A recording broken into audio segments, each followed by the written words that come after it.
빅데이터로 실제 일본 사람들의 생각을 알아보는 시간. 이번 주제는 일본인들이 방사능 문제에 대해서 어떻게 생각하고 있는지 알아보는 시간입니다. 가장 빠르고 정확한 여론을 알기 위해 최근 글 중에서 호응이 많은 것으로 정리했습니다. 첫 번째 글입니다. 도쿄올림픽. 한국이 국제올림픽위원회에 항의. 메달의 우길기 디자인 그만해라. 도쿄의 방사능도 위험하다. 식사가 오염되었다. 라는 뉴스 기사를 링크해놓고 방사능 문제를 호소하고 있는 것이 매우 불쾌하다. 정말 오지 않아도 좋으니까 입 다물어 라고 말해주셨네요. 본인들의 방사능 문제는 신경 쓰지 않고 역시 한국의 강한 유감을 표명하는 모습이 인상적입니다. 메달도 본인들의 의도는 아니라지만 저런 디자인은 안 했으면 좋을 텐데 배려라는 게 부족한 나라 같습니다.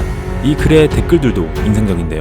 정말 한국인들은 일본이 신경 쓰여 어쩔 수 없어 한다. 방사능 올림픽을 우려하는 한국인의 생각을 비꼬는 듯한 댓글이 많았습니다. 두 번째 글입니다. 문재인 정권, 일본은 방사능에 오염되어 있다. 라는 뉴스 링크를 올려두고 후쿠시마 출신의 사토씨가 분노. 나라 차원에서 가짜뉴스 확산을 방지하겠다. 과거의 교훈을 밟아서 조직적으로 대응하겠다. 라고 사토 마사이마라는 정부 관계자로 보이는 분의 트윗이었습니다. 글쎄요, 일본의 방사능은 국제사회가 걱정하는 것인데 정부 차원에서 가짜뉴스라고 하는 중이네요. 몰랐습니다. 이 글의 댓글도 인상적입니다. 제대로 된 반론과 각국의 PR 부탁합니다. 한국이 말하는 것이 짓궂은 일이니까 계속 호소해주세요. 저쪽은 무엇을 해올지 모르는 적국이니까 라며 격양된 반응도 있었습니다. 일본에서 한국은 이미 적국이군요. 반성이 전혀 없는 것 같습니다. 일본에서 역사교육을 제대로 안 한다던데 정말인 것도 다른 댓글로는 과학적 근거가 없는 주장, 한국의 재해지 차별이 너무하다, 한국의 반일 교육이 뿌리내릴 것이라며 우리나라 역사 교육을 걱정하는 댓글도 있었습니다.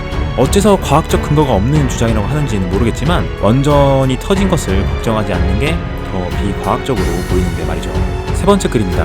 후쿠시마산 쌀포대에 방사능 수치가 안전하다라고 적힌 스티커 사진을 올려두고 친정에서 쌀 20kg을 받았다. 아직도 방사능 스티커를 부착하지 않으면 안 되는군요. 라는 글입니다. 당연하죠. 체르노빌도 아직 방사능 위험에서 벗어나지 못하고 있습니다. 일본인들은 큰 위험을 못 느끼는 것 같네요. 그리고 후쿠시마 쌀을 친정에서 보낸다는 것 자체가 소름이네요. 저걸 진짜 먹는 사람도 있군요. 네 번째 글입니다. 언제가 지나도 정말 후회된다. 2006년 경고를 무시한 아베 총리. 지금도 방사능과의 싸움은 계속되고 있다. 라며 일본 내 방사능을 걱정하고 후회하는 글도 많은 지지를 받고 있었습니다. 드디어 정상적인 글도 발견했네요. 다섯 번째 글입니다. 방사능 재난을 국가 전체 문제로 하지 않았기 때문에 안전 안심 루머를 가지고 후쿠시마 사람들을 복귀시키고 원전 사고를 후쿠시마만의 문제로 인식되도록 유도한다라 라며 정부를 꾸짖는 댓글도 있었습니다.